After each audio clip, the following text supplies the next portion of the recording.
got the third, you know, the vanishing points on the left third. Yeah. All right. No. Are you GoProing not, this whole? It's not, but this is like recording all the time. Is that an Uber thing? No, it's not an Uber thing. It's a personal thing. What are you doing it for? Well, in case something happened, you know. Like, oh, like an insurance thing. Insurance thing. Ah. Yeah. Dude, you should record a video blog with it.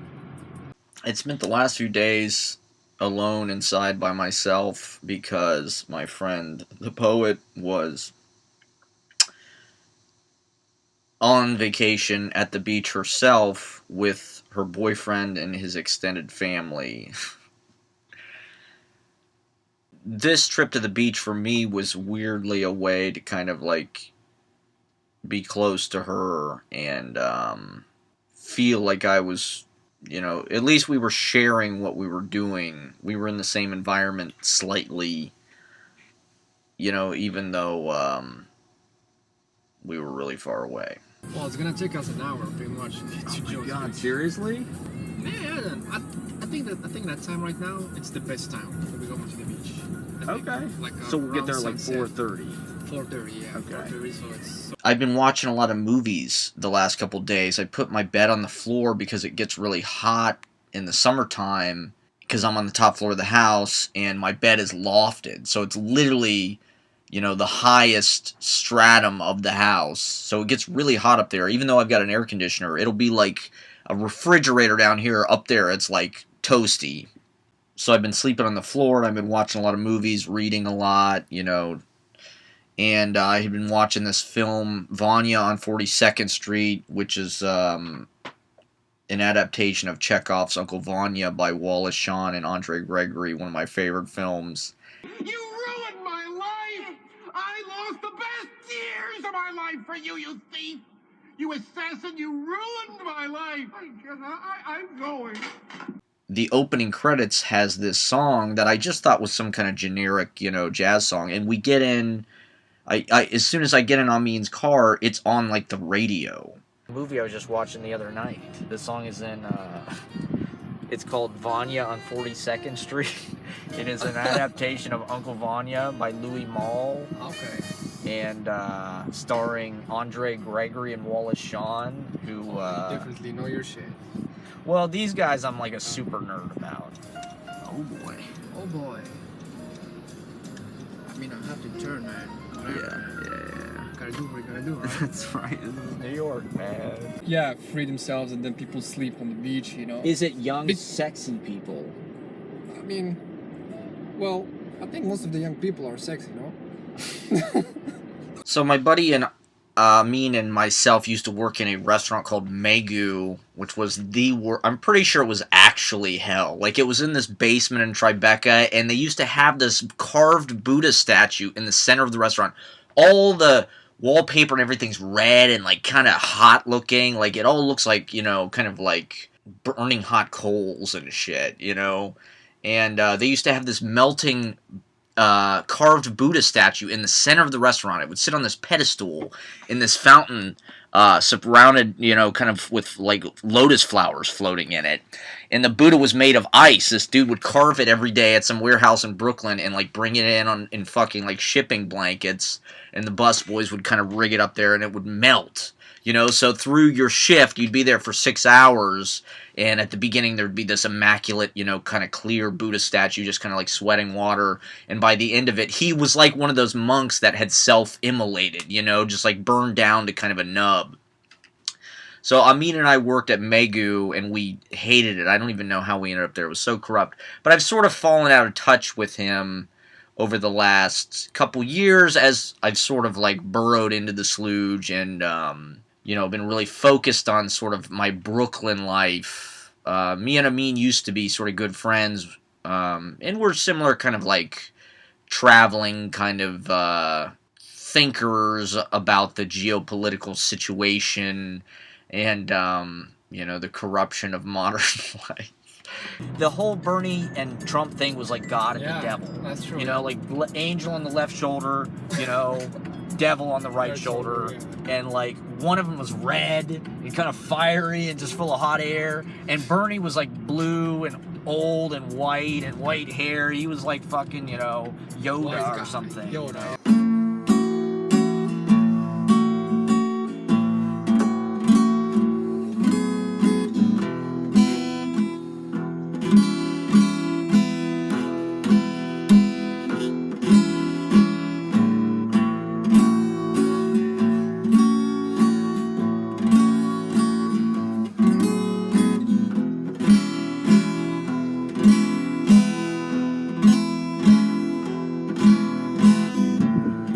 Like this idea of the disappearance of the neighborhood, neighborly feeling, you know.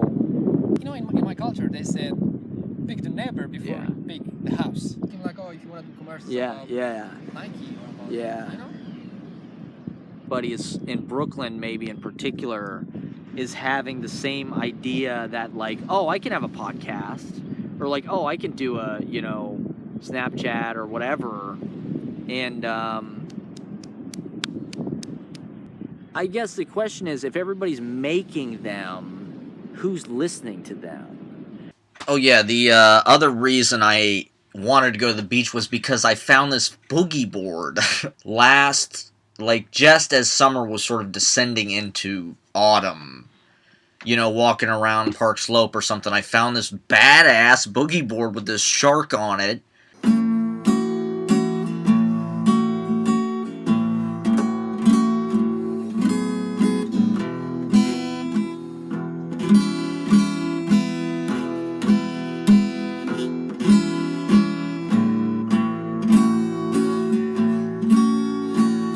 The ocean is a lot more... It has no chill, you know? Like, it's just very argumentative. And I remember the first time I ever went in the ocean, you know, I was expecting it to be chlorinated. I was expecting it to be this sort of sanitized, clean, blue, sort of blue like the public pool was blue experience. And you get in, it's so salty. You know, it's foaming. It's like swimming in club soda or something, you know? You alright? Yeah. You got any surf tips? I can see that. You got any surf tips? Surf tips? Yeah. All you have to do is think about sharks. You just have to paddle like faster before you catch the wave. You just have to paddle faster. Coming down? Yeah, before it curves. Catch it as it's kind of... As a kid, really the only vacations we ever took was our dad. Every spring break, we would go to Panama City Beach, Florida, home of MTV Spring Break. But like we'd go with our dad because our grandma lived down there and our Uncle Pat.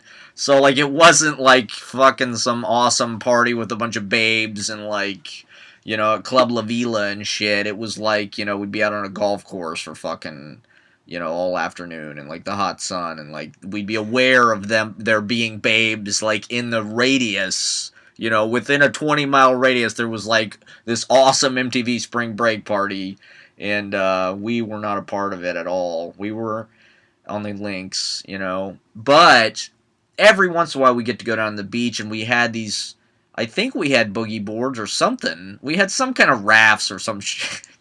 And I remember I used to just like stand there in the surf and sort of being under the influence of like fighting games like Mortal Kombat and Street Fighter 2 and shit. I would do like sort of, you know, punches and roundhouse kicks like into the waves. It was like I was fighting the waves, you know.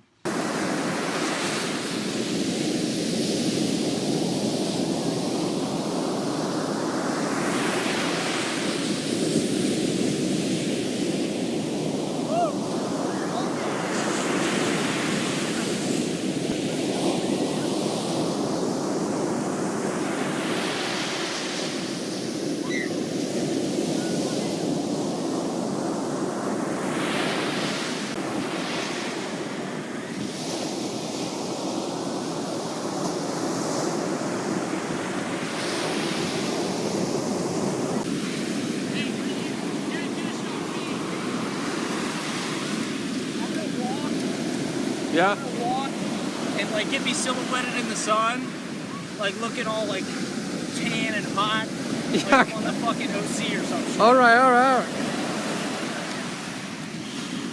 shit.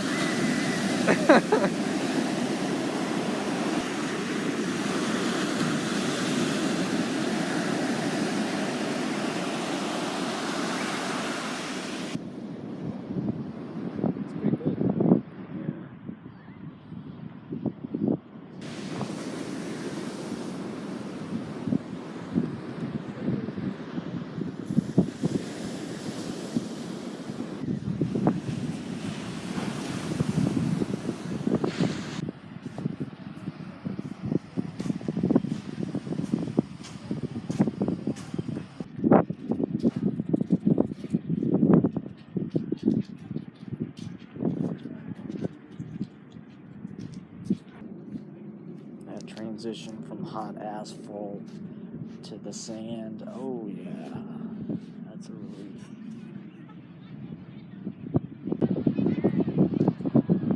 And I'm in Aquarius, and this is the beach on Long Island, you know, where Walt Whitman wrote, starting from Pomonic or Out of the Cradle, Endlessly Rocking. You know, these were the places that inspired him to sort of tie, you know, night, mother, death, and the ocean together poetically, you know, these beaches of Long Island.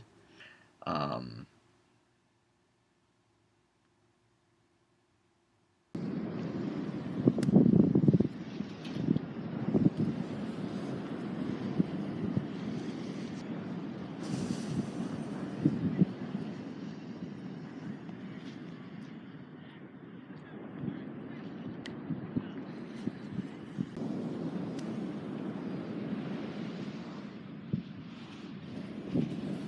Dude's got a whole fucking surfboard.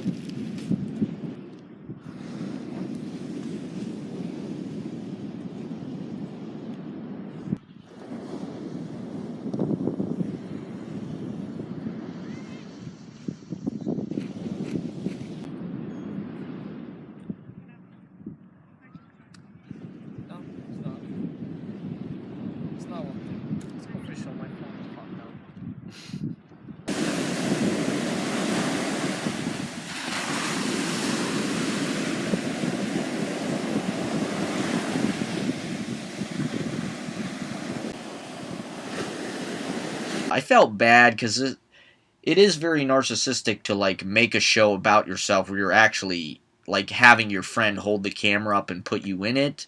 You know, like I should have done more filming of Amin, but I don't like how I come across on camera at all. I feel like a clown. I feel like I look like Goofy. I've got like this lisp and like my nose is huge. Especially from this. This is like my bad side, and for some reason the camera always seems to be coming from that direction. My nose just looks massive, and I always smile with my, you know, my mouth closed, and I look like Bob Hope or something, you know, like,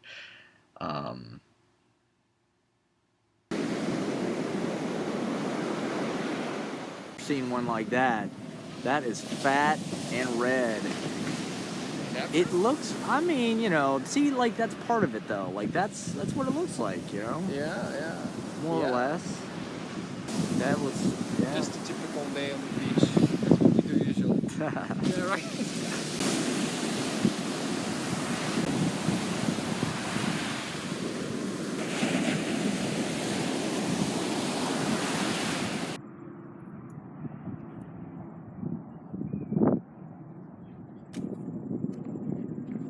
Trying to make the Terrence Malick film of my life here.